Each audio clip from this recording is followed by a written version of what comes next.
Just Neal sharing a realization I had on purpose. A while ago, I started to do some cleaning around the house, and in doing so, I realized two things. One, I realized that certain areas were not being used or were totally ignored because since we have moved here, we had not actually gotten there and cleaned it. But why was that significant? Was because I realized that your energy, the energy of the things around you, the reason why they are there and they are active, and when I say active, meaning that they're not looking like if it is they're broken down, they're not looking like if it is it's falling apart. Chaos is not happening to it. It could be the paint on your wall, it could be the roof of your house, it could be your room, whatever the case may be. The reason why that thing is not in a disordered fashion in most cases is because you are there and you are active in that space. So it gives life to the immaterial. This is to the walls, the tiles, the concrete around your surroundings, the roads. If it is, it's not. Usually what tends to happen, roads gets grass growing between the cracks. Dust accumulates in certain corners. Cobweb starts showing up in open spaces. This is evidence of lack of activity in a particular area. The energy is stagnated. That's what's going on. You see an accumulation of energy stagnation, but it shows up in physical forms of dirt, grass, cobweb, moss, mold, all of these things. So I'm observing this as I'm cleaning the dust and I'm sweeping it away. And I'm like, wow, I feel immediately. I said to I feel a difference in energy. And then I realized that was because I was releasing my energy into that area, into that space. I was allowing the space to come alive. Because outside of a human being being present, the will is dead. So, I continued sweeping, and as I got to a space, I started to move, but there was a mossy area that had dried out because the sun is hot for the last few days. So I went and got the cutlass, and I started to scrape the ground. And then I realized I am using this tool for its purpose. So this is where the second realization came in. Tools were created to be used. They were created for a purpose. Evidences around you shows you what are your actions and how effective your actions are. Or if you are not even taking action, there's evidence that will show this. If it is you are not taking action in terms of your health, you would see it outwardly. You would see you would have health issues. If it is you are not taking activity or taking action in your surroundings, you would see the weeds and the moss and the molds will grow up. So tools were created to help you to what to say here. It was created to assist you or to aid you in cleaning up your environment from where you had any lag. So it's only meant to be used until it is you can come back to yourself. So I'm using this cutlass and scraping off the moss off the ground, and I realized to myself, wait, moss is a type of plant. I'm still using it for it. I'm not misusing the tool. I'm not using the cutlass to chop steel. Let me say that. I'm not using it to chop the concrete. I'm using it to cut the moss, but the way the moss grows on concrete, that's the only way I can cut this particular type of grass. Which further led me to realize that different aspects of your life, things shows up differently. Around the house, there is grass that grows in the dirt. There's grass that grows on the flat concrete. There's grass that will grow up on the wall. There's grass that will grow into the cracks on the ground. And I realized they are not the same type of grass. but they are speaking to the same type of issue. It means that in your life there are certain things that may be showing up in particular ways, and you may think it's different things because it's different part of your life, but in truth and in fact it's speaking to the same issue, inactivity in that area. That there is an accumulation of energy that is not being used in this area.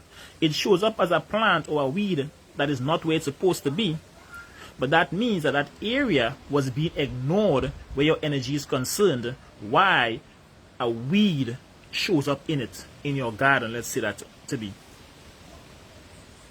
So there's the grass that was on the dirt, there's the grass that was on the flat concrete, there's the grass that even grows on the sand, there's grass that grows inside of water, there's grass that grows on dirt inside of water, and there's grass that grows on sand inside of water.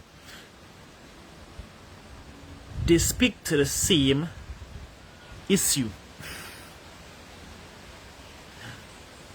Upon realizing that with the cutlass, that the tool is being used, I further realized the paint that in this place, based on however the person painted before he moved in, some of the paint were falling off in blotches on the ground. But because it was outside in a particular area, we hadn't moved it as yet. And I went and I swept it, and again I felt that elated raise in energy.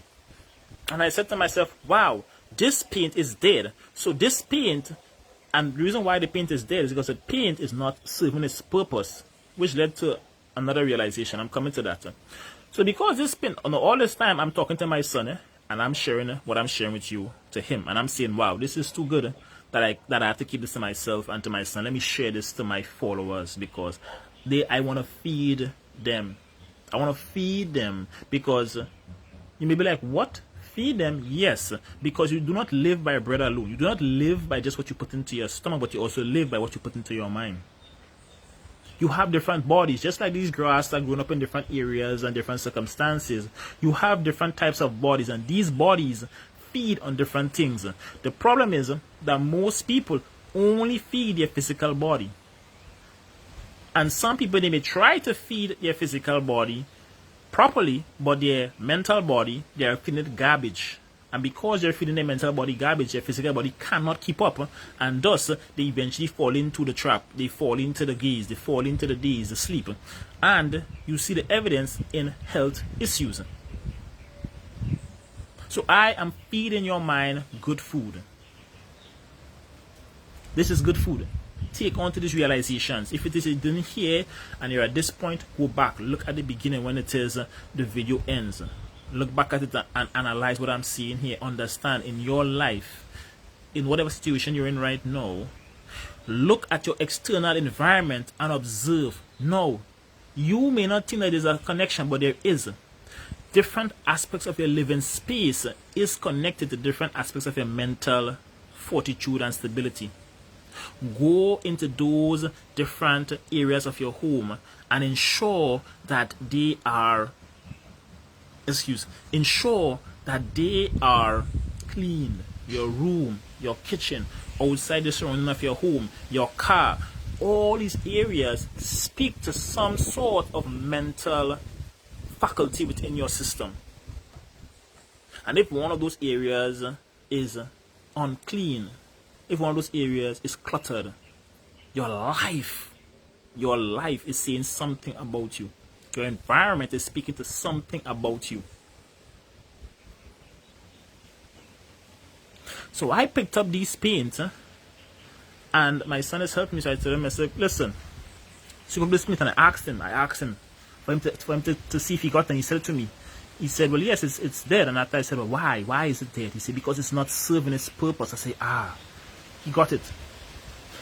Whenever you are not serving your purpose, or whatever you are not allowing to serve its purpose, it falls apart.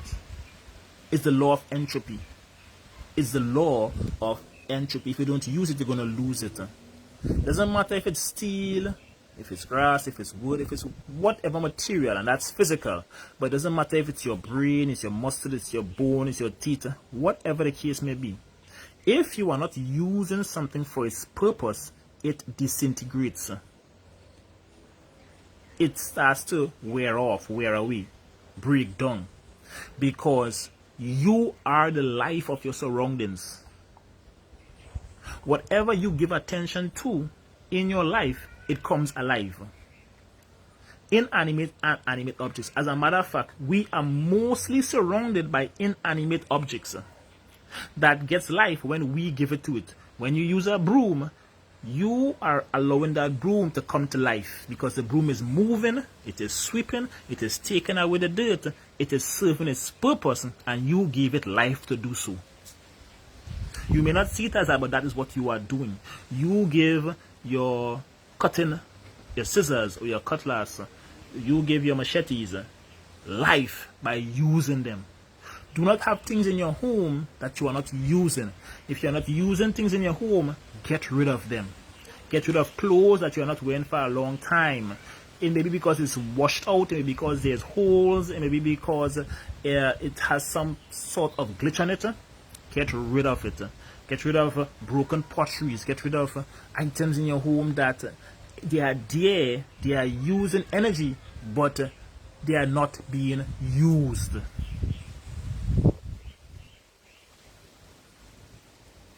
I'm going deeper. So I started off from the plants, I went into the tools, and I'm coming into you, and I'm going deeper into the inner you.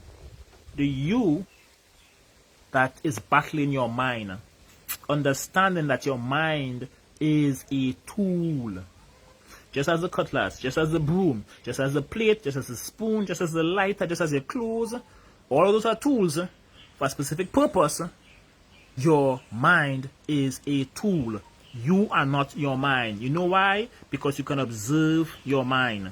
Whatever that can be observed is not you. The only part of you that I believe it is the closest to you and not you is the back of your eyes. That's the only spot that I think that you cannot actually see or observe. The back of your eyes, which instinctually is most likely your pituitary gland, which they say is the seat of the soul or the throne of God in mystic and esoteric knowledge. Because your eyes are just an extension of your brain, and this feeds into a particular cortex, and that cortex that it feeds into spits out and gives you these images that you are looking at. It gives you these images that you are seeing. Everything that is around you is because your eyes are perceiving frequencies, it's perceiving patterns, it's receiving vibrations, and it's feeding that into your brain, and your brain is interpreting these frequencies, vibrations, and patterns, and it's giving out images, colors, shapes, designs, patterns.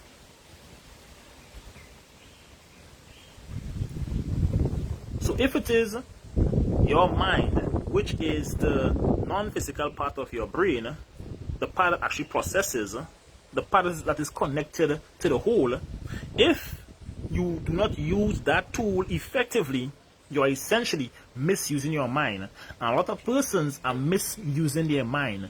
They are using their mind for useless chatter, and they are feeling tired and drained because their mind is not being used effectively. Do you see how certain tools that they damage persons, or that they are worn out or destroyed a lot faster than they would, because persons use them for things that are not their purpose? For example, someone might use a thin-bladed knife to cut through bone and hit the bone hard, but that is not the purpose of that knife. That knife was meant to do delicate slices through bread or through thin or soft cuts of meat, but you're using it to try to cut through bone when that tool was supposed to be a cleaver. If you had used the cleaver would last for years and years and years cutting through bone, but a tin knife would last maybe a few weeks. Maybe even the first strike might destroy it, because the tool wasn't used for its purpose. Your mind, if it's misused, it will cause you to be tired, it will drain you, it will strain you, it will bring you down, it will cause you to become paranoid, sociopathic. It will cause you to feel like if it's the world is against you, because it's being misused. Your mind was not meant as a tool to try to manipulate or control or influence anybody. It was meant as a tool to help you to create the reality that you want. Your mind was a tool to help you create the reality that you want. Being a part of the God consciousness, being a part of the whole, being a part of the all, you individual self connected to the higher self was given a mind and the ability to create your own world, adding to the growth, expansion, and knowledge of the whole. You see, we see God as a stagnated thing. We see God as something that already exists and it is infinite, which is true. But you have to understand that we are experiencing God in time. Though God, it is infinity.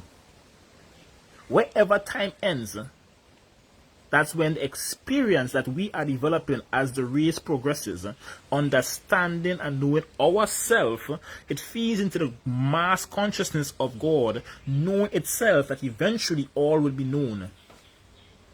So you don't have to study about what somebody else knows. You don't have to study about following the patterns and trying to destroy the lives of others.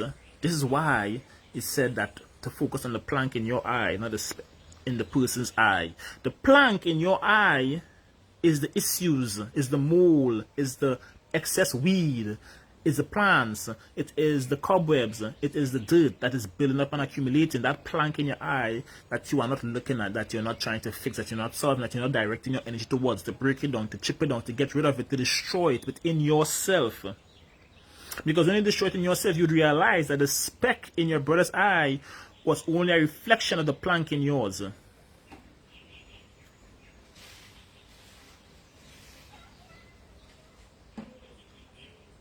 Understand that your mind is a tool to be used.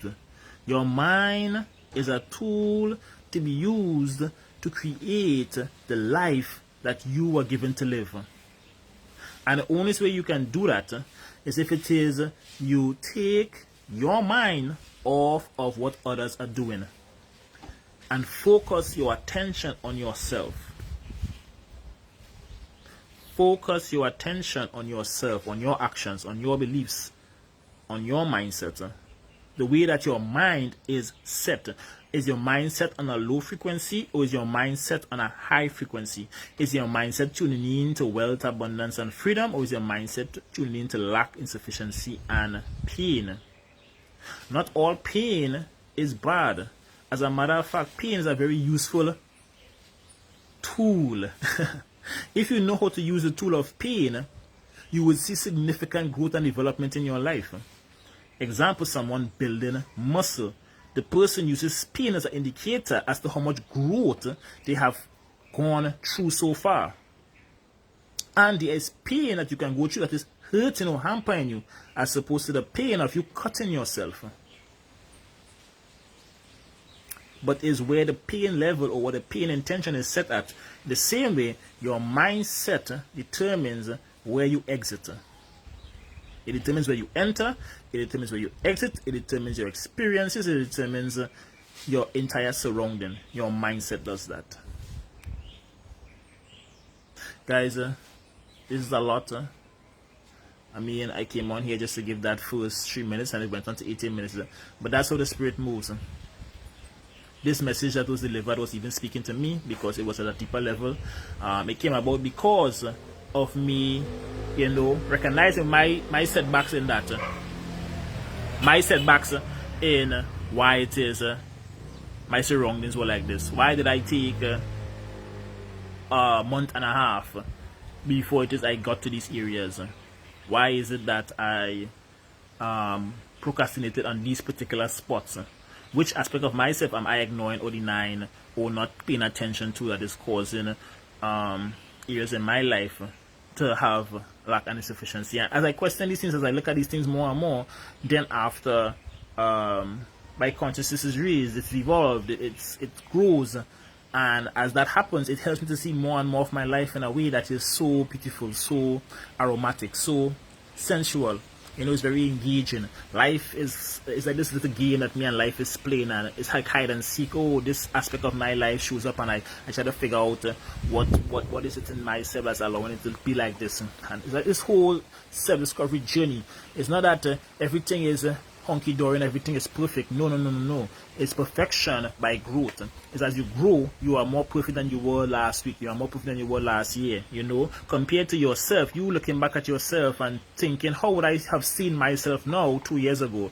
And you would realize, oh my Lord, I would have been seen as a god to myself 2 years ago. I would have been seen like such an amazing person to myself 3 years ago. So why is that? Because I continuously raised my eyes to the higher portion of myself.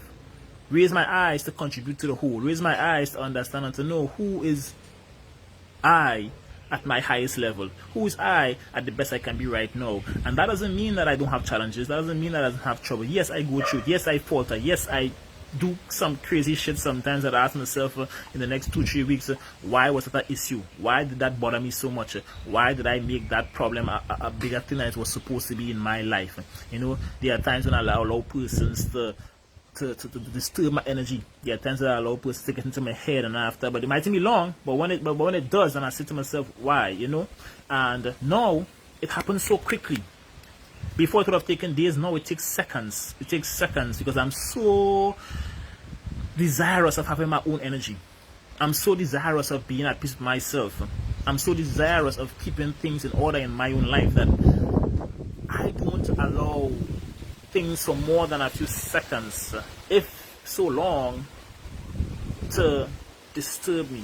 And you should do the same. You should do the same. And you see, most times when that happens, you'll have less quarrels, you'll have less disagreements, you'll have less worries, less problems, less pain, because we would be so focused on ourselves. And people would say, oh, but that's selfish. But you know, just like the pain points and just like the mindset, selfishness has different levels and degrees and frequencies. Because there's a selfishness that's selflessness. There's a level of selfishness that is selfless. And there's a level of selfishness that is greed. You need to get to a place of selflessness that is so selfish that everyone is at peace with you. Because you are at war with no one. For those of you who did not hear the beginning of this, go back. It is a treat. It did not start out how it ended, like most things do. The beginning from the end, I did not know what the end was. The Spirit did. It told me to start. I took the first step, and along that journey, we ended up here. For those of you who are on the live, I'm so grateful that the live is at 6. No persons came and went, but it was 1. Look, 7. Wow. You know, in the end, the most show up, but very few in the beginning. In your life, it's the same. I'm telling you, stay focused on yourself. Growth is happening with you. It's not by chance that you hear this live. Go back, listen to the whole live, and I hope that you are blessed by it today. This is Neal signing out. Remember, we are here to build strong minds, stronger hearts, and to make freedom possible. Stay safe.